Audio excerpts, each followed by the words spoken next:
The All Blacks will be in action for the November internationals in the very near future. 4-test match up against some great Northern Hemisphere sides, and there are still those question marks around the selections. And for that, I have got a very special guest. Some of you guys will recognise him as Inside Rugby with Mark. We're going to be looking through at what is more likely going to be the lineup for Scott Robertson, but maybe whether or not there is a better choice that could be taking place for November as well. But first of all, Mark, thank you very much for coming on the channel. Greatly appreciated. How excited are you for these November internationals? Hamish, I tell you what, we're so excited over here on the Caribbean Sea that we've kicked up a hurricane in the last few days, mate, and it's storming across Jamaica as we speak. But for all those people in Jamaica, we're with you. It's been devastating across the island today, and a lot of our rugby union friends and family have been affected by this, so shout out to them.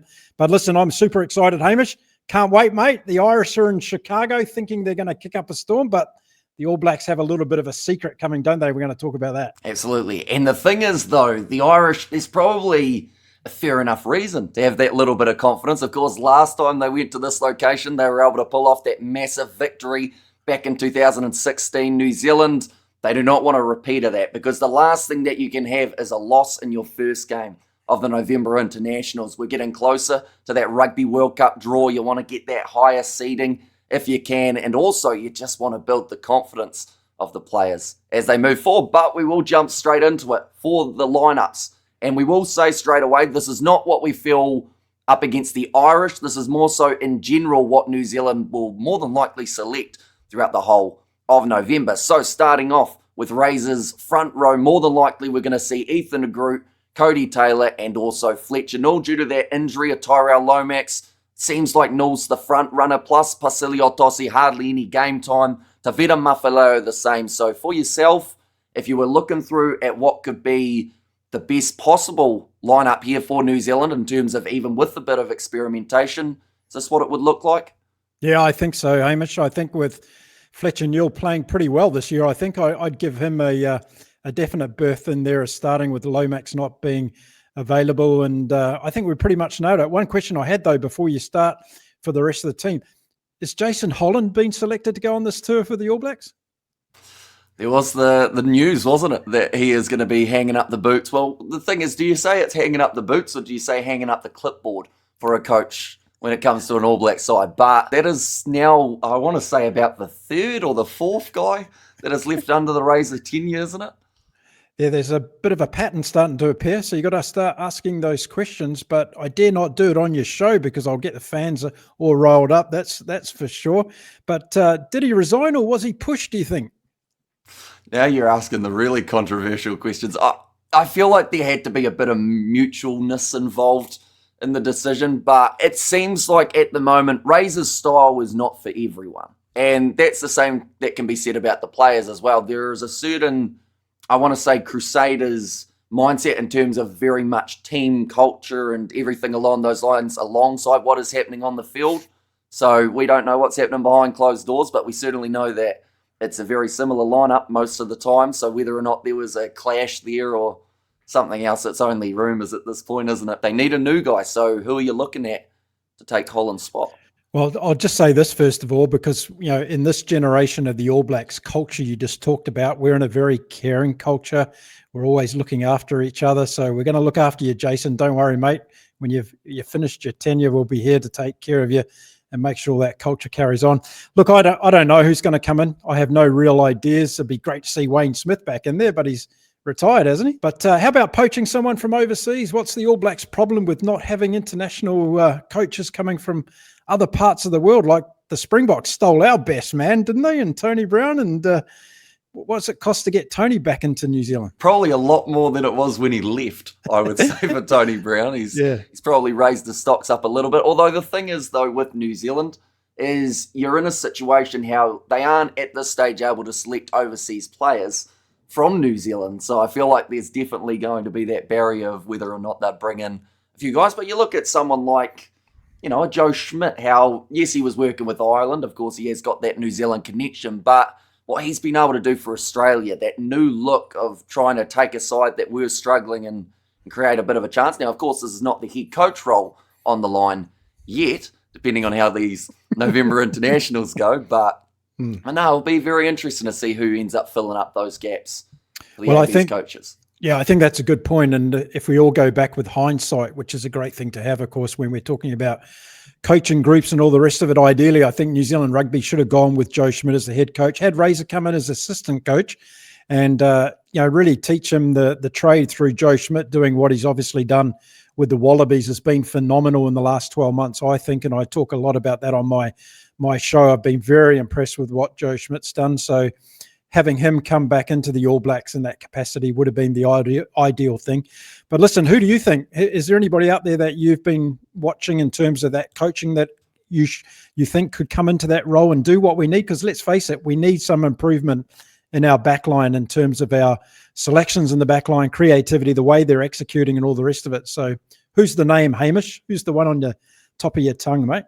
Well, the thing is, Tony Brown's name's been thrown around a huge amount, but he is currently unavailable. But it will have to be someone who does, I guess, get along with Razor and kind of the attacking plan, because I don't think it's so much as simple as this is your job, you are the attacking coach. I feel like there are a lot of other elements. You've got to be able to work with those other coaches as well. And at the moment for New Zealand, there are times where their backline does look a little bit confused because of that incohesion with the fullback, although it has got better in just recent times. It seems like they're starting to get a little bit more on the same page, which is important, but a lot of questions that need answered before that World Cup. I have a question for yourself as well. I know that we were talking about the All Blacks front row just before, but now we're talking about World Cups and whatnot. Yeah. Joe Schmidt, how much of an impact on the Australians is him leaving before that World Cup going to have on their campaign? Les Kiss taking over as well, but do you see him doing the same thing? Well, listen, I've had some a little bit of inside knowledge come over the weekend from someone, and there's a massive job going on behind the scenes at the moment to try and get Joe Schmidt to change his mind to stay through until the end of the Rugby World Cup. So whether or not that's true, I can't confirm that yet. But there is some hard work being done by all accounts by Rugby Australia to come to an agreement with Joe Schmidt. But let's look at it in its totality, because Joe wanted to move back to New Zealand for family reasons. He's been split from his family for a long time in different roles that he's been doing, and he's had to do it pretty hard. So again, that's why it made a lot of sense to give him an All Black role, didn't it? Really, to get him home to New Zealand and do all that. So look, I think Les Kiss and Joe work really well together. From what I hear, they've got the locker room well and truly sewn up in terms of who they are as people. And as we all know in rugby, that's a really important connector to make sure that your players and your coaches gel together as human beings. And I think that's the biggest thing that Joe and Les Kiss have done in this tenure so far with the Wallabies. They've really brought that unit together. And for me, it all started in that game in Newcastle at McDonald Stadium against the Fijians at the beginning of the year. They won that game in the last minute, and that instilled a lot of belief into this team. And they've really used that belief throughout the season, and it's growing, right? And Les Kiss has been a huge part of that. So yes, while Joe Schmidt gets a lot of plaudits for what he's done with this Wallabies team, let's not underestimate the amount of input that Les Kiss has had in this Wallabies resurgence. And I think that will continue next year after he takes over from Joe, if that happens. When you look through at that rugby championship with the Australians just recently, I feel like, yes, there were a lot of huge moments throughout the rugby championship. You had the Springboks beating New Zealand by a massive margin. You had the win for the Kiwis at Eden Park.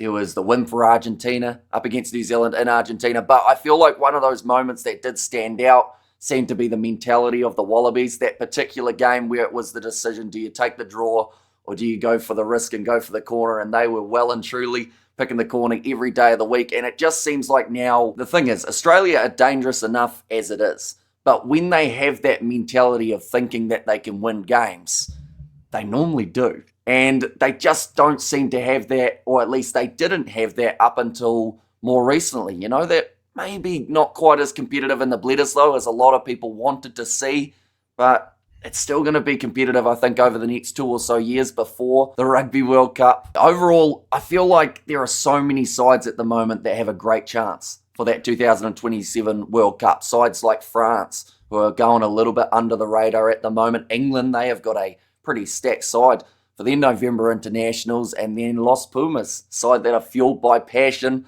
fueled by the desire to be the best, and they have achieved it in football. Can they achieve it in rugby as well in the near future, perhaps? Hamish, just continuing the part on about Australia there for a second, if I can. I think one of the other things that's been really important with what Joe Schmidt's done within this group, if you have a look at the number of new players he's brought in, and a lot of the players that were selected under Eddie Jones who weren't getting game time, they've been stepped up and now have got a lot of experience. So if you look across the greater group of Joe Schmidt, there's a lot of depth in that group. Unfortunately, what's happened in this year's Rugby Championship in particular, he's had a lot of injuries to deal with. In fact, at one stage, I counted 16 injuries to his key players in that squad, players like Tom Wright that they've lost until next year, right? And then of recent times, the like of Tate McDermott. These guys are really integral parts of this Australian Wallaby team. And when we see the likes of Wright coming back into fullback and Jorgensen going back onto the wing, and, Dylan Peach got his jaw broken, of course, he played brilliantly against the Lions, I thought. So they've got the nucleus of this really good team that's got a lot of depth in it. And what Joe's going to be able to do on this Northern Tour, he's going to be able to give those guys more opportunity against strong opposition. And that's only going to help them going into 2026. So when you see Nick de Crepney coming out as the 92nd captain of the Wallabies last weekend against Japan, that was brilliant for him, right? In terms of getting that opportunity to lead his team, against Japan and starting off a career of leadership that Joe's continuing to build. So that's another area I've been really impressed with the Wallabies so far this year. And that probably perfectly transitions us straight into the locking duo for New Zealand, where we have got one man out of the 4 available who has more than 10 caps for New Zealand. That being Scott Barrett, more than likely. Scott Robertson will be selecting Barrett as that number 4, with Fabian Holland likely to start as the number 5. For yourself, do you feel that is the strongest combination at this point in time? Or is there a young guy that could possibly go in and start developing at this point? Well, Hamish, I want to keep throwing curveballs at you, mate, in this conversation. So we can't talk about Scott Barrett in terms of locking without talking about Scott Barrett as the captain. And you've probably heard it so much this year as I have, is whether or not he's the right man. And of course, because Razor's connection with him, we keep seeing Scott Barrett in there as the captain. So the question to me is obviously, would Scott Barrett be in the team if he wasn't the captain? And we saw how the All Blacks went without him. And we've seen how brilliantly Patrick Tuipulotu's played this year when he hasn't been injured. Unfortunately, he's been knocked around again a little bit this year. And we've got the likes of Sam Dowie and Josh Lord coming on. And obviously their youthful experience needs to be broadened more. And hopefully we're going to see this on this tour. But to start off with, yes, against Ireland, I think it is the right pick to go with Barrett and Fabian Holland to start this game. But it's going to tell us a lot as well, because they're going to be up against a couple of good Irishmen in their opposition. With Scott Barrett as well, at this point in time with the injuries, I do feel like he is the best man for the job in that number 4 jersey. If Tuipulotu was available, maybe it would be a slightly different story, but I've mentioned about it quite a bit recently. Scott Barrett, the player, is different to Scott Barrett, the All Blacks captain. As a player, when he doesn't have that captaincy weight on his shoulders, he's actually, he's one of the better locks coming out of New Zealand. But it's as soon as you stick that captaincy on him, it just seems to make him play almost safe.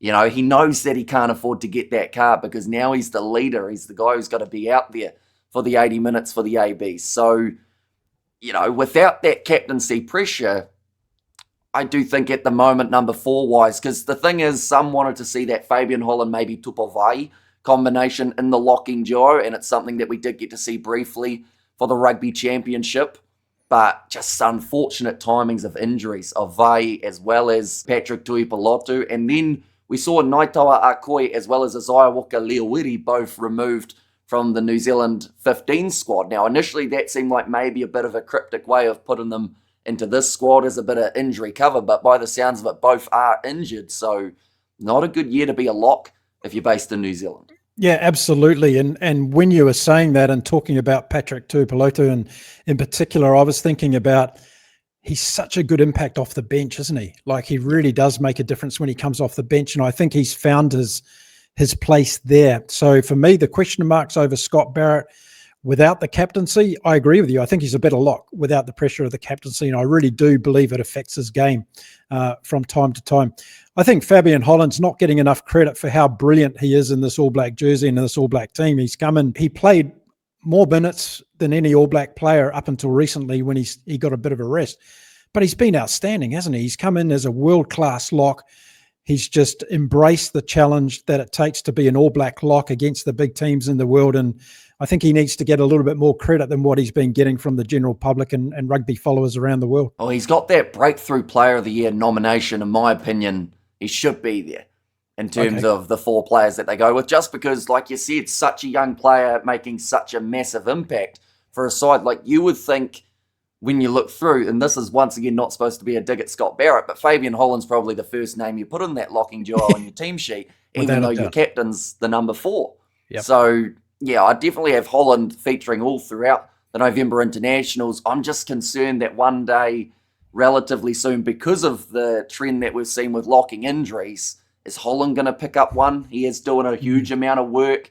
He's covering a lot of positions on the field, and also just those dominant tackles. He loves putting in the big hit on the opposition as well. Very similar to what we saw at Wallace Satiti, when we saw the initial injury where Satiti got to come in and then he became the mainstayer in the side. He's a bit more undecided in terms of where in that loose forward trio they should be playing him. He is an 8, but he actually had his best season as a 6.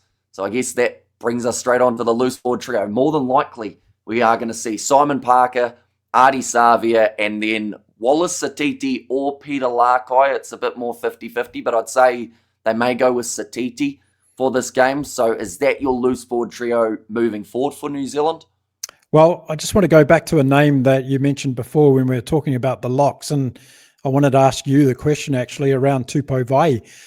Have we worked out where he's going to sit in this All Black team going forward? Like, if we've got the magic crystal ball there looking at Rugby World Cup 2027, where does Tupou Vai fit in there for the All Blacks? See, for me, the way that he was playing at 6 was thoroughly impressive.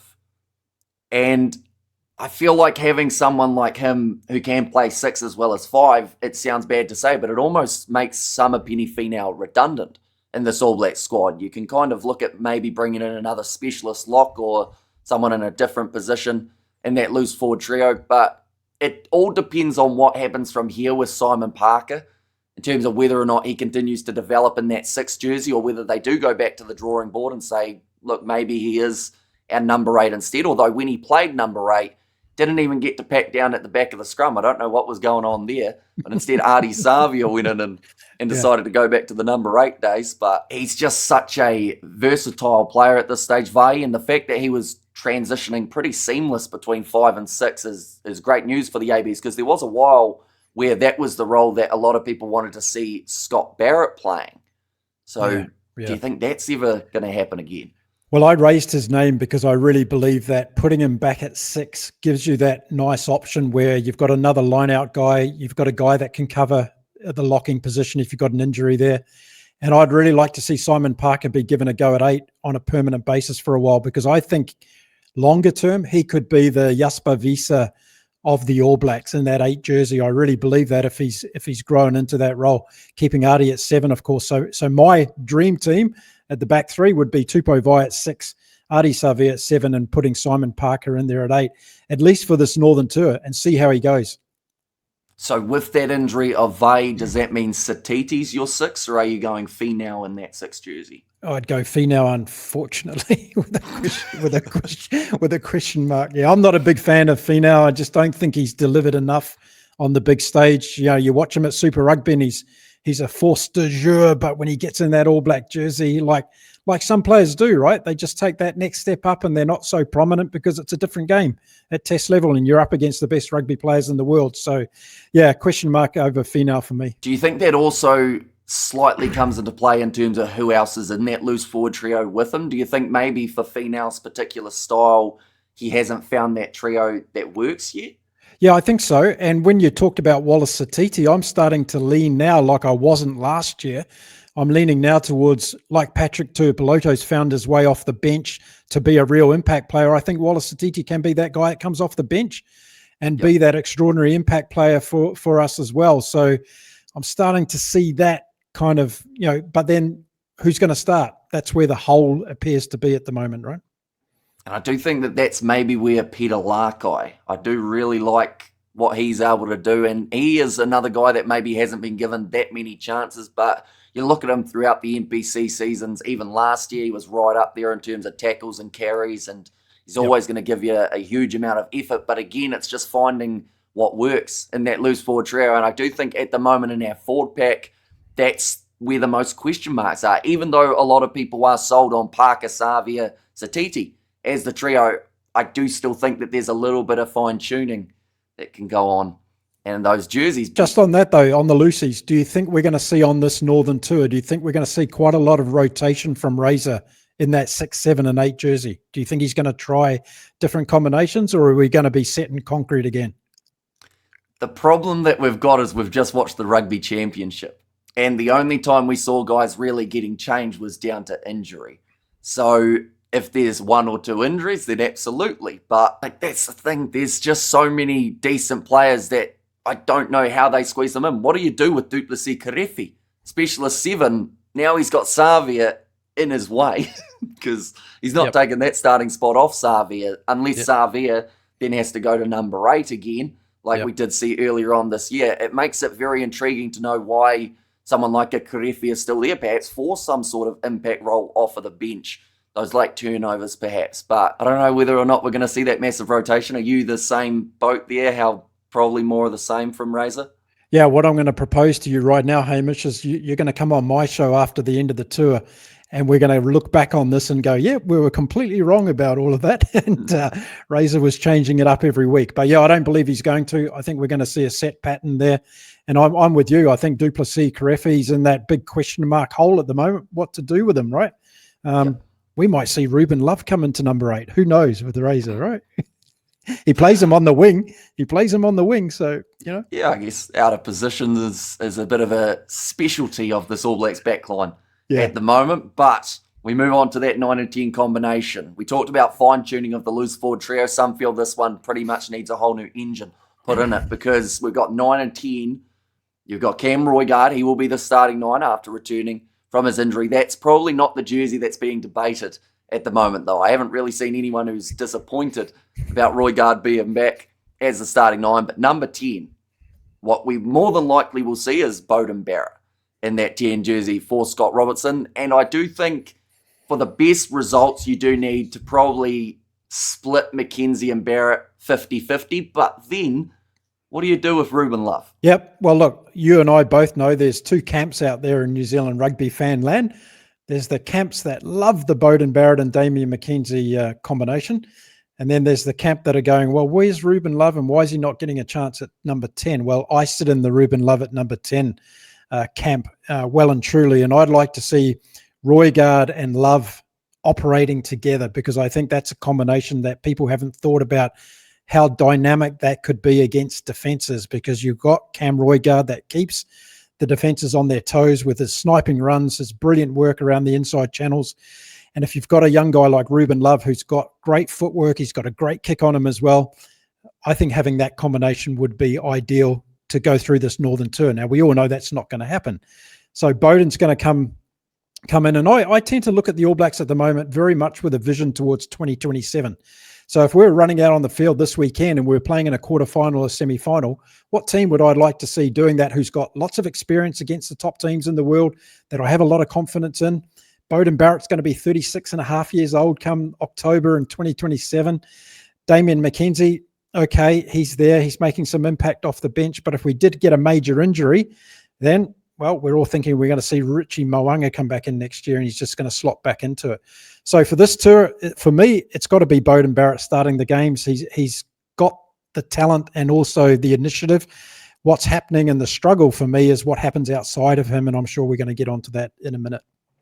And it's quite interesting how at the moment around the world of rugby, I would say it's about a 50-50 split in terms of top sides, who are going with their veteran 10s and who are going with the new up-and-comers. You look at someone like England using Finn Smith. South Africa, they've got Sasha Feinberg and Gume Zulu now slotting in as a 10. Australia looking more towards that Tom Liner, Tane Edmed kind of combination. And then you've got New Zealand, you've got Scotland, France. Those are the teams that are sticking more so with their foundation and what they have had pretty much throughout that last World Cup and beforehand. Sadly, it gets to a point where they will have to make that transition. And perhaps Beauden Barrett does make it to that next World Cup. But just as a very early prediction, 2031, who do you think is going to be right up there in terms of All Blacks 10 contenders? Do you see Ruben Love still sticking around, or because of the lack of use, do you see him going overseas, making some money elsewhere? Well, there's a whole lot of different possibilities that might happen between now and then. Of course, New Zealand Rugby might change their policy on overseas players. That could possibly happen. We might see a defection again of some players going overseas, whether it be Ruben Love or even Josh Jacob, if they don't give him a pathway, right?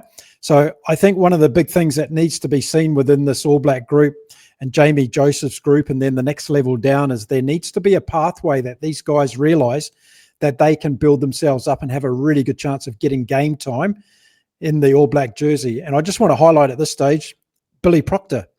So if we look back last year with Billy Proctor, and I've been saying a lot on my channel this year, we are 1 year ahead now of where Billy Proctor was last year, but we would have known about Billy Proctor last year if we'd given him more game time last year. And all he did last year was basically sit on the bench, other than that game against Fiji and San Diego, basically, right?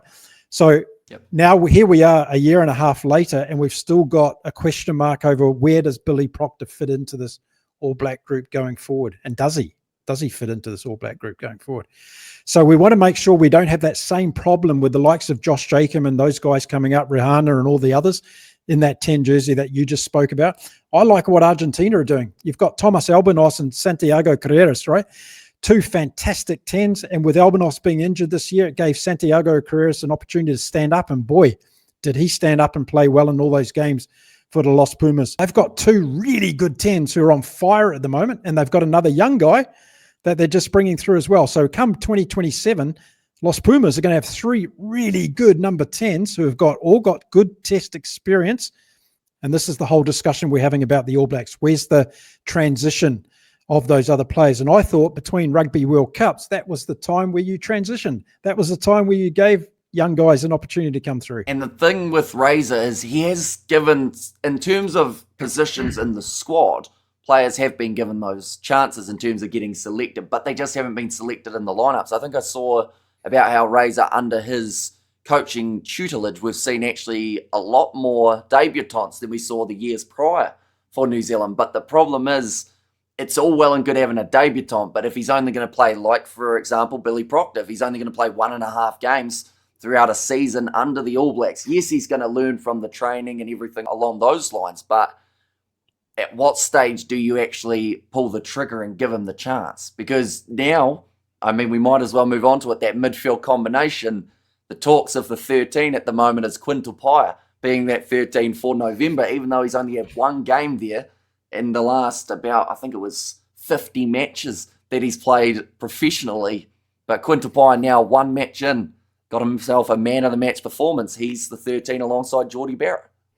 Yeah, look, I'm smiling because I read a lot of comments across all the different rugby podcasts after that last New Zealand game, and we've found the solution to our 12 and 13 problem. Geordie Barrett and Quintal Paya, after one game of relatively success against the Aussies, who are wiltering at that stage of their campaign. So I think we need to be careful. I think we need to see consistency. I think we need to have other options available. Does Lester Fainganuku get a chance to show his wares in that position as well? Are there others, again, that haven't been brought into the squad who are playing really good in the midfield?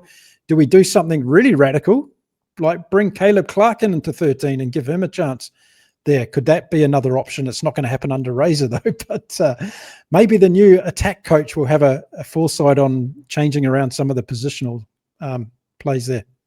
Because I know that another man that you're quite fond of as a 13 option is actually Leroy Carter, isn't it? Yeah, absolutely. I think if you look at, again, if you're looking at my dream team, I would have Geordie Barrett go back to fullback because he's played there before and he did very well. He's a great defensive player. He's probably one of our best defensive players.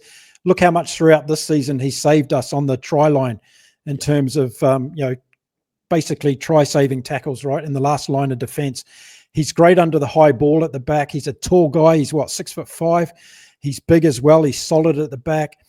And he's got a great kick on him as well. He's got that long punt kick, so he can get us out of trouble. And we've had trouble exiting out of our red zone this year, so that's another reason why I would have Jordie Barrett back there to see how he goes. Now, if that happens, of course, Jordan has to go back to the wing.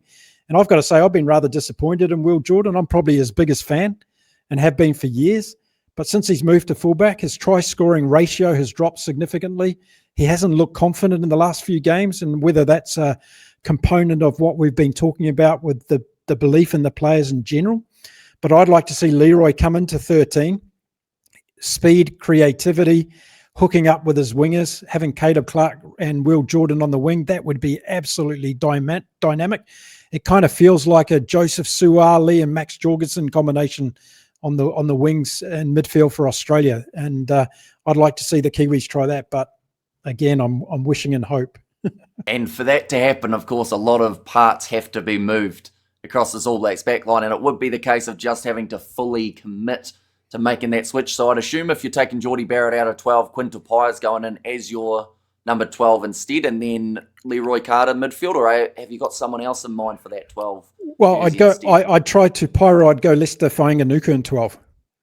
Oh, okay. And then bring Leroy into 13. That's what I'd try off. And again, the emphasis here is on to experiment with these positions. And I'm on the side that you just said in terms of it's all very well giving all these guys All Black debuts and caps and all the rest of it. But if they're not being tried out and if we're not trying different things to see how they work out, look what South Africa did in Wellington, right? They brought Damian Willemse into 12 and look at the impact that had on the game. And the guy hadn't been featured there in that position for quite a while, but the biggest game of the year, bouncing back after Eden Park, they put him in at 12 and it just ignited that back line and he was absolutely tremendous. We need that kind of impact from 12. And I just don't think Jordie brings that consistently day in, day out. And that's where we've been struggling. So that's my view on it. What's your view on that 12, 13? Well, what's your view on the whole back line? Because other than Roygaard, I don't think there's anybody that can really say, they're doing the thing at the moment. Yeah, see, Jordie Barrett, his statistics as well as all of his, I guess you'd say his pros in that position are things that would actually suit very nicely, like you mentioned, for a fullback role in terms of that high ball ability. Normally, you don't see a huge amount of your 12 going for the high ball, but to be fair for the All Blacks, I think they almost try and have him defending a little bit further back. So straight away, there's a little bit of probably indecision about when you're on attack, when you're on defence, and trying to transition smoothly there. Quintal Pire, the way that he played in that man of the match performance, and I know once again it sounds like what most people are saying, how he's now the 13, but I think it's more so he has to start in some regard. Because off of the bench, I feel like that's the perfect role for Lester Fainganuku because you have got that versatility playing in the centres as well as out on the wing. So really alongside, if it is Damian McKenzie, that's perfect. You've got every single backline position covered with the exception of the halfback where you can go with Ratama, or in this case, they've also got Finlay Christie available. But I do think long term, it's a chuckle. That tells you exactly how high Christie ranks. But Cortez Ratama definitely looking more so at the future as well as, you look at someone like a Kyle Preston or even Flyhalf Fakatava as a bit of a backup option from that All Blacks 15 side. But for me, Will Jordan out on the wing, it does make sense that, of course, he would be scoring more tries out on that wing side. And we look at Leroy Carter now, 3 tries from 3 games. I think it just suits the way that the All Blacks play to be able to score tries when you are in that wide channel rather than playing from fullback. Will Jordan hasn't had a huge amount of opportunities on attack ever since transitioning back to 15. But then is that due to not being able to create them, or is that just due to tactics from the All Blacks here? Yeah, a lot of good things you mentioned there. And first one is I would agree with you on Tupaia and giving him a start at 12 and seeing how that works out regardless of who you put outside of him. With Jordie, did you watch any of his games for Leinster when he was up north? Yeah, he was phenomenal. Right. And do you know why he was phenomenal? Because the way of Leinster playing the structured in an attack, right? So you had Sam Prendergast doing exactly what he needs to do at 10 to make Jordie look good and be able to get through gaps and to be more the attacking player. And I think you hit the nail on the head. I think Jordie's been commanded within this All Black backline to be more defensive than he is attacking. And we've seen that through what you just said about dropping back a little bit, being that defensive guy. That's why he saved tries in the corner for the All Blacks during the season, because he's been having that defensive mindset. So what he did at Leinster was we saw Geordie Barrett being the attacking number 12 again, and he was very, very good. So unless that's the way the All Blacks are going to go, you're not going to optimise the way that Geordie Barrett can play the game, in my opinion. So he should be at fullback. It's such a tricky switch to make, though, isn't it? Because literally all of this year, Geordie Barrett's been the 12. They haven't really been willing to give too many chances. Tamofi Tavatavanawa, had he not gone back to NPC and got injured, perhaps is he a name that we could have been throwing around throughout this November Internationals tour? Or because of the return of Lester Whainanuku, would we actually have seen Tamofi maybe even drop from the side? Let's go back and put a caveat over this whole conversation, Hamish, because what's coming to be clearer and clearer for me is, and I want to hear your opinion on this. Scott Robertson's picking a team that he thinks will win games because that's his priority. And it doesn't seem to be a priority of trying out new positional changes, being prepared to lose a game because the New Zealand public's going to be on his back. Mark Robinson's going to be on the phone going, what the hell are you doing? And there's going to be all this pressure from the media. So whereas Russie's got a bit of a gold slate because he's won the World Cups and he can keep playing around with his team and he's got an abundance of talent, I think New Zealand Rugby has an abundance of talent. We're not seeing the right guys come through and be given an opportunity in the team. So do you think it's all about for Razor? I'm making selections because I think these guys are going to win us rugby games. I would say yes, but the biggest problem that they've had just recently is they haven't been winning games. And then you're in that position where you've put all your eggs in the one basket, saying this is the best side, or at least the best side, I think, that are going to be able to get the job done. And then when you lose, where do you go? Because then you've always got that chance of, if you do try and experiment, that could be another loss. And then, you don't want those 2 losses in a row, because 2 can lead to 3. And then 3 can lead to negotiations of the contract. So I would say for Razor at the moment, this side that we have been talking about, this is about as good as he feels this All Black side can be currently. But the problem is there are other guys, I believe, with more potential that just aren't given that chance. We saw it with Satiti. We've seen it with Fabian Holland. When you give a young guy who's hungry, Leroy Carter, another perfect example. These young guys are going to play for that jersey. And they are going to prove exactly why they should be there, but you have to let them prove it. And if they aren't given that chance, you are just putting out that same side week in, week out, hoping for different results. But you just look at the backline and it just seems like a bit of a muddled mess at the moment. And hopefully, 4 from 4, that is the goal, the grand slam for New Zealand up north. But where do they go from here if they lose 2 of them? Well, here's the thing that I'll just respond to what you just said. And I get a lot of this on my channel from New Zealand supporters saying, no, you can't afford to try the new guys in these sorts of games because they're big test matches and we've got to win them. Who's to say that you put experimental guys in there and you lose games? That's not always the case at all, because of the reason you just stated, and it's very clear. And I've played professional sport in my past, and when I got the opportunity to stand up and have my first opportunity, I really took it with open arms, and it was the make or break moment for me. So what you just said was exactly right. If these guys get an opportunity, the chances are probably higher that the All Blacks are going to win, but also win better, right? How long did it take us to get rid of Rico Ioane and Sevu Reece this year after we saw the debaucher games they were playing for the All Blacks? It took us a while, right, to finally realize that these 2 guys are not the answer.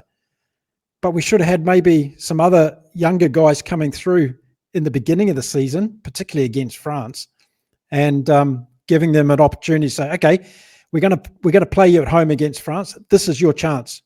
You play well in this, and then you've got a ticket for the rest of the year. And you look at what the French did in July. Yes, they got a huge amount of criticism, but how many times were they almost able to beat New Zealand with their veteran side? It's one of those ones that you give a young guy that chance, and the passion is always there for these younger players because they know this is their big chance. You look at someone like, you could literally list players from all around the world, young guys for other teams. Ethan Hooker, first one that comes to mind. Give him the chance up against the All Blacks at Eden Park, and as the match wore on, you started to see a little bit more of him, and he started finding his confidence, and then you put him in the game the week after, say, right, we're going to give you another crack and all of a sudden he just looks like a mainstayer in the Springbok side. And then you've still got that other talent to fall back on, just in case. An Arunsa, a Mapimpi even, still in the mix for South Africa, just never really gets used at this point in time. And now he's suspended, but that's irrelevant in this case. But there's just, it's intriguing. And I feel like, yes, it sounds like we're being pretty critical of this All Black side, but this critique has been adding up for a long period of time for a lot of supporters, and I guess it's just more so if you put it out there, then at least you get the chance to be proven wrong. And I want to be wrong about this. I want to see this New Zealand side be able to perform up against top opposition. They have played recently in the Rugby Championship, whereas this is Ireland's first match of their November as well as pretty much their international season. So that is one big bonus for the Kiwis, but with the fact that they have lost in Chicago before, is that going to play a little bit of a factor on the mentality of the mind of these guys? Because some of these guys were playing in that 2016 game. Look at, going back to what you said about that French series in New Zealand, look at what Fabien Galtier's done now, right? So he's got a squad of 40 plus players that believe they can beat the All Blacks, right? Yeah, and that's a huge thing going into the Rugby World Cup. I think France are going to be one of the most dangerous teams in that Rugby World Cup because of the depth they've got, the talent they've got, and they can match it up against any team playing any kind of rugby, and I think that's going to be really impressive. So that French series in New Zealand did exactly what you said. We had the old stay All Black team in there against these young French guys, and they all came away from that tour going, wow, we're only like 5% away from beating the All Blacks, right? And we've got 2 years to improve on that before the Rugby World Cup. So, getting back to this tour, you're exactly right. This Irish game, it has so much pressure on it, I think, in terms of what's going to happen over the next month of November, because if the All Blacks lose this game, boy, all those other teams are going to go up a notch and think, right, they're there for the taking, right? Even Wales might think they've got a sniff. Well, the Welsh game is such an intriguing one because of the fact that that is the game that a lot of people feel will be when Razor experiments. But then if you're experimenting with guys who haven't had any game time beforehand, whereas Wales will be about 2 or 3 games deep in their November internationals by that stage, at the Principality, you'd almost say that Wales will be absolutely more than up for going up against the All Blacks. And Scotland at Murrayfield, that's not an easy game because, when Scotland start flowing, they're a very tough side to beat. So as much as it's nice to think that there are 1 or 2 easy games in this tour, I don't actually think there are. I think that international rugby is that much more competitive than it was about maybe 5 years ago or so. Heading into this next World Cup, there's probably, I want to say at least 5 sides, if not more, who feel like they will have a very good shot of being able to win it. But we will get your prediction as well, not for the World Cup as of yet, still a little way away from that, but for November. New Zealand, they've got their 4 matches. Are you seeing 4 wins? Are you seeing maybe a loss in there? And if so, who is that loss up against? I just want to go back to Wales. Sorry, I keep saying let's go back. No, it's all good. You're raising really good points, and I want to talk about it. So here's my question to you, Hamish, about the Welsh game. If Razor and the crew do bring in some guys to give them an opportunity, it's the last game of the tour. These guys are going to be sitting on the sidelines till next year. What's it going to prove by giving them a game, whether they get some experience for the All Blacks or not, rather than bringing them in earlier, like at the beginning of this tour, and giving them 1 or 2 or even 3 games and building that confidence in those players so that they can go into 2026 then thinking, right, I'm an All Black. I've had experience against some of the top teams in the Northern Hemisphere. I'm way more confident, rather than trundling them out against Wales and maybe winning that game and going, okay, well, I've had 1 test match against Wales and now I've got to sit around until next year. What's the bonus for doing that? Well, the thing is, with the exception of experience, there actually isn't much of a bonus. But it's the only game that I can really see them fully being willing to take that risk. Because if you do it up against Scotland at Murrayfield, there is actually a chance of losing that game if they don't quite gel early. Plus, it depends on what players you're willing to take out. Because if you're still going to stick with that same foundation of the team and maybe making 1 or 2 switches, then there's a chance that that team will still play like they did the week prior, and all you've got is just a young guy in there trying to find his feet and trying to find exactly what the tactics and rhythm are. So you have to be very strategic about who are the guys you're taking out. Like, I feel the locks are probably the better example here. Where do you give Sam Derry the opportunity, or someone like a Josh Lord? Josh Lord's a tricky one for me at the moment. I haven't quite worked out whether or not he is starting material or whether he is, in some regards, this sounds harsh, but maybe even bench material for this current All Black side if they had everyone available. I'm with you. I'm putting Sam Derry above Josh Lord at the moment. I just think he's got, he's showing more. He's giving me more confidence that he's got what it takes. In terms of this tour, everything's riding on the Irish game. I think the All Blacks are a team of confidence and no confidence at the moment. So I think if they really start off badly against Ireland and don't get a win, and it can be an ugly win, they can get over the line by 1 point or so, but I think that'll give them enough confidence to go on to do well. So really, in all seriousness, I think the game that the All Blacks are probably most likely to lose on this tour is going to be against England. Okay. And I think they've got the rest covered. But that's all going to be based on how they perform on Saturday against Ireland, because I think that's going to be the key to their tour. What do you think?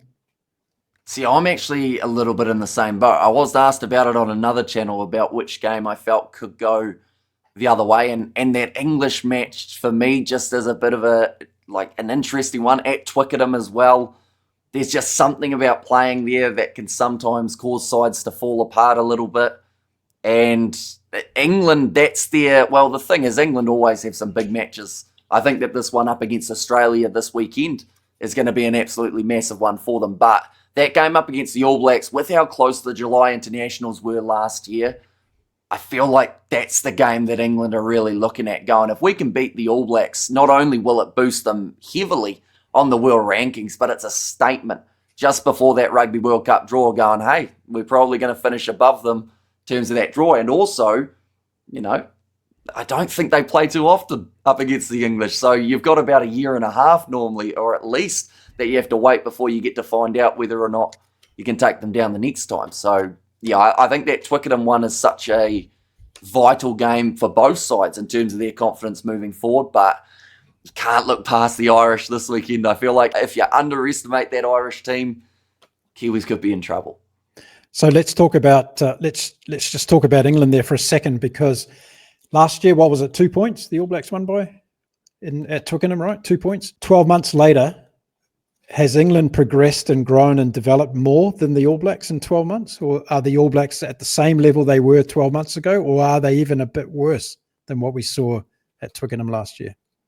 What I might quickly do, hopefully it will be quick as well, I'm going to get up that lineup that took on the English last year for New Zealand and just see the differences compared to good idea what we would see this year. But I feel like New Zealand, this squad has not changed a massive amount other than maybe injury returns and a couple little reshuffles.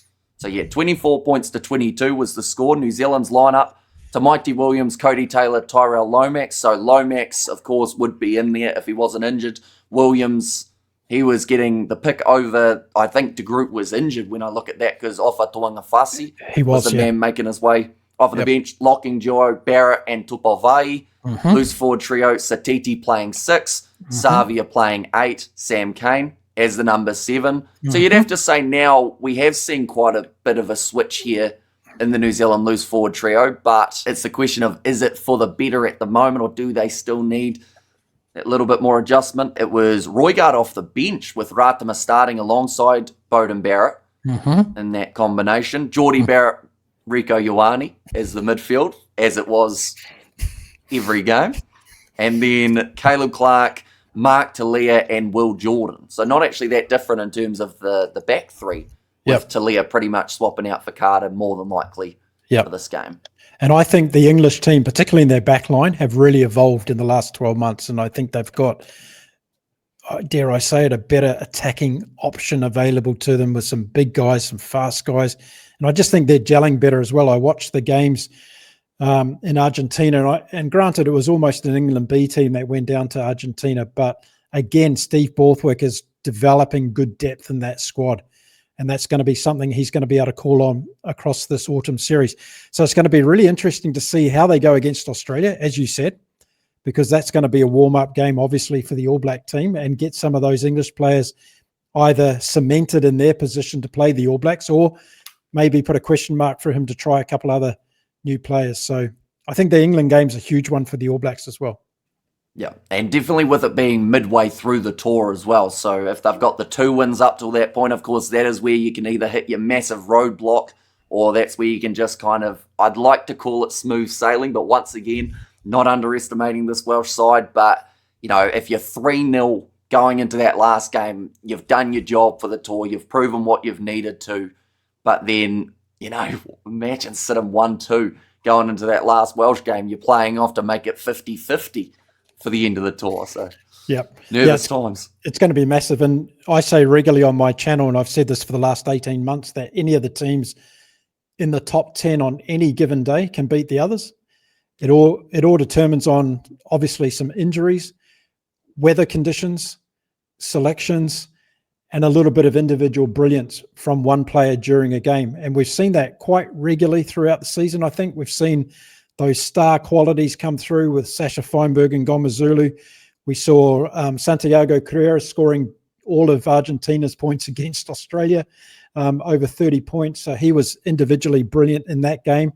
We have seen it from the All Blacks on different occasions, I think, in terms of some outstanding performances, but we haven't seen it from an attacking point of view. And I think that's where we've been really missing it. So I think put all those factors together, that's what makes this Northern Tour really exciting. And don't write off Scotland, as you said. They're going to be really believing this year for sure. So I'm going to quickly ask you this question before we wrap it up. Who is the player in that backline that's going to bring you that attacking brilliance for New Zealand in November? It'll be Will Jordan if he plays on the wing. So, okay, I'll ask it again. Since that's not happening. Well, I'll go with Cam Roigard because he's, I think he brings confidence now to that backline. I think now that he's back in there, he causes a lot of problems for the defensive line. I like the way that he's constantly asking questions of the defense, and that helps us outside backs have a little bit more time. And I think that's what this All Black backline needs. It needs a little bit more time. And what about you, Hamish? What about you, Hamish? Come on. I didn't think you were throwing it back, but no. See, I want to say Leroy Carter, but then at the same time, I think November has to be the time for Caleb Clark out on that left wing side, because out of all of the players in this backline, you'd argue at the moment, with the fact that they have got, theoretically, Rico Ioane there, they've got Lester Fainanuku, who did have a pretty solid game out on that left wing side up against Australia. Clark, as bad as it sounds, he hasn't done that much throughout this year. In Super Rugby, he wasn't able to really prove himself, whereas the year prior, he had some of the most outstanding stats that we've seen in quite some time in Super Rugby. For the All Blacks, he just needs to find that rhythm, because the thing is, he has got a huge amount of talent, and if given space, we saw it in that game that he played in before the ankle injury, he can really do a lot, and it's that aerial ability as well. The fact that there was so long where New Zealand couldn't find a way of retaining a ball or even getting the opposition to not retain theirs, I think that Caleb Clark just really solidifies a little bit out on that left wing side. And I also, in the original All Blacks lineup that I decided to select, or my original All Black squad, I did say that Caleb Clark, by the end of the year, if he's consistently selected, would have 6 tries, and he's only got the 1, so I need like 5 tries throughout November, else I'm really wrong. So you've got a personal investment in this one. Look, I'm going to change my pick. I'm going to make it Leroy Carter after what you just said. I agree. I think he's had an outstanding year.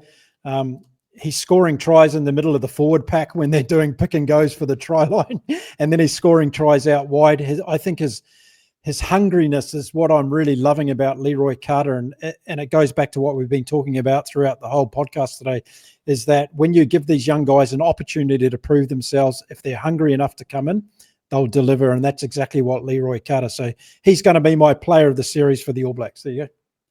Is he going to be one of the breakthrough player nominations from World Rugby as well while we're at it?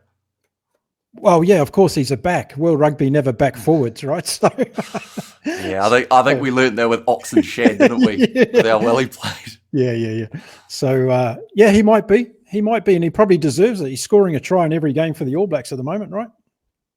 Yeah, 3 from 3, which Yeah. is pretty similar to what we saw from Will Jordan right at the start of his All Blacks career. But he's looked one of the most dangerous All Blacks on the field in every game that he's played, and that's all you can say about it, right? He really looks dangerous. It's a bit like Max Jorgensen, right? Every time Max Jorgensen gets the ball, you think, okay, this guy's going to score a try. It's just that young, aggressive mentality of wanting to be there and wanting to show how good you are, because, you know, chances are limited. And let's just say, for instance, Leroy Carter, had he played poorly in his first 2 games, he probably wouldn't have even been in the squad. Now, at this stage, they would have gone back to, well, they do have Sevu Reece in the environment already. So, I mean, they would have been able to find someone else. David Harvey probably would have been chucked back in for good measure. Okay, so I know you want to end the show. So why don't you give me your 2 most disappointing selections in this All Black tour group? Who do you think just should not have gone on this tour? That's when we just cut the video there, isn't it? But no, I would say, for me, it doesn't make a lot of sense having Rieko Ioane up there, other than for a little bit of injury cover on that left wing side, because he is going to Leinster for a bit of a sabbatical, so he's heading away anyway.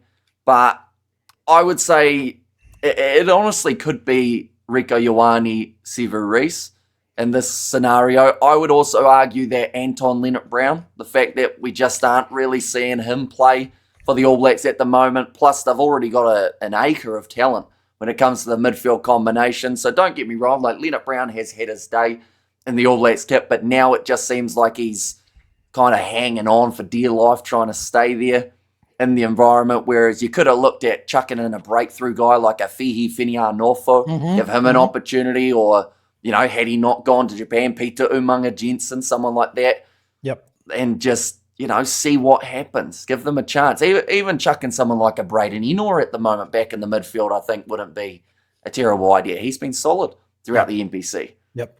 Look, I agree with you. And I think, you know, I also want to put a caveat on that and just say that these guys like Rieko Ioane and Anton Leonard-Brown, they've served New Zealand rugby really well. You know, they've been extraordinary players over the years. So there's no slight on their performances in the past. We're talking about, and we're being critical, if you like, of the current state of All Black rugby and where All Black rugby needs to be for 2027. And for me, they don't fit into that picture, and that's where I'm coming from when I make that comment in regards to those 2. So yeah, I'd put 3 into 2. Hamish, I'd have Sevu Reece, Anton Leonard-Brown, and Rieko Ioane not going on this tour. Any forwards that you'd say, maybe a Jacobson or someone like that, or is that just you got him there for that versatility, and he is a hard man at the end of the day, isn't he? Like, he'll go out there up against a physical pack and probably take a concussion on the chin for the sake of the team. Yeah, but what I want to see as a result of him getting this opportunity is by the end of the tour that we've really either got it cemented in our head that, you know, it's the right guy or not the right guy, and stop wasting our time going forward with some of these players. Yeah, if he doesn't play any minutes throughout November, or maybe like one game if he's lucky, you would have to wonder whether or not they could have looked at another one of those younger guys. You know, you've got Leo Willie, for instance. He actually, what did he do wrong up against France that got him dropped from the whole side, other than be available when someone else came back from injury? Yeah. You know, is he the guy that they should have been trying to develop throughout this time? Or maybe someone like it's a bit Lucas Casey. Early. I was about to say Lucas Casey, but then I thought, well, he isn't even in the All Blacks 15, so they've got options. I was having a chat with a friend of mine the other night, and he was about 3 or 4 beers deep in the conversation. So I took the opportunity to say, you know, Lucas Casey at 12, try him there. His footwork is brilliant. His ball handling skills is brilliant. If you had Roygaard, Ruben Love, and then Lucas Casey at 12, bring Leroy Carter into 13, what a backline that would be potentially for the All Blacks, right? It would be certainly different, I guess you could say. But then we have seen, you know, someone like an Andre Esterhuizen at the moment. He is hybrid stage. He's picked as the number 20 going into the game this weekend up against the Japanese. And it's a bit similar to someone like an Ollie Mathis, isn't it? How he started out as a bit more of a forward, and then they found out that he can play as a back. And Quagga Smith. You know, Quagga Smith, perfect example. It's all those guys from the sevens normally, isn't it, who managed to play in about 57 different positions. Leroy Carter being one of them too. But Esgrove for Argentina is another one. Yep. Big solid man. See, he could slot into a forward pack without too much trouble, couldn't he? If he really wanted to. Juan Martin Gonzalez for the Argentines. Stick him in a back line, he'd probably do well. Fantastic player, yeah, one of my favourites. So I think, I guess we're summarising it like this, Hamish. No creativity coming up on the Northern Tour. It's going to be a very conservative approach. Injuries will dictate selections for the whole tour, no question about it. And we'll see, what do they call them? The impact players, the bench players, right? Whether or not they make any impact at all when they come on in the last 30 minutes of the game. Last 30? Some of them get like 2. Well, if you're Ruben Love, you'll get 2 minutes, yeah. So, but seriously, that's been another weakness, in my opinion, of the All Blacks, right? In the last 12 months, has been their ability to really come on. We used to be the world's most outstanding team in finishing games off, right? Like in the last 20 minutes, we were able to run away from teams on the scoreboard. Those days are gone. We're now holding on. If we're in the lead, we're holding on to try and win a game. And we look fragile in doing it. We look disillusioned when our bench comes on at times in terms of decision-making, wasteful kicking. That's been another thing we haven't even touched on today. Our kicking at times in general play has been deplorable throughout the year. And that's something that needs to be tidied up. And it's not coming from the current group of players as far as I can see. And I watched Josh Jacob for Taranaki and see how the way that he controls the game, his game management skills are phenomenal. And it doesn't matter what level of rugby you're playing, because everybody's going to say, yeah, but that's NPC and all the rest of it, But the fact is, he's got that kind of brain. He's got that intelligence at number 10. And I can't remember the game I watched. I think it was against Bay of Plenty, where he got 3 tries. Each one of those tries was just magnificently orchestrated through game management, right? He put the guy through a gap. He was there as a support player, got the ball back and scored. The other one, he kicked across the field, a cross-field kick. It's just extraordinary. And that's something we're really missing, because one of the weaknesses, I think, of Beauden Barrett is he's making the wrong decisions at the wrong times quite a lot of the time when it comes to kicking, passing and running himself. And anyway, we could go on for another 2 hours about this. But then that's the thing with the bench. You look at one of those recent games, the All Blacks had 5 fullbacks in their back line. Right. So that's always going to make it a little bit tricky to find that nice balance of who's defending, who's attacking. But less fullbacks, more specialists in positions, I think, is what we wouldn't mind seeing. That sums it up. November. I think that sums it up, right? Getting the right people who are performing in the right positions. Yeah, that's it. The All Blacks are able to do that and build on that, and in 2 years' time, then we've got a great chance of winning the Rugby World Cup. But if they don't do that, then we might be having trouble getting out of the semi-final or getting to the semi-final. More teams, of course. So a few more easier rounds in the early stages, which is where you do need your depth. You need to test out those guys and keep that squad rotating so that you are fresh for those big games. But nonetheless, I will be honest, I did not expect to be talking for over an hour about this All Blacks side, but it's been thoroughly enjoyable. So once again, a massive thank you for Mark coming on the channel. Anyone who doesn't know who this man is, he is the guy from Cancun, as I've heard him referred to many times. Be sure to check out his channel. The link will be in the description, but it is Inside Rugby with Mark.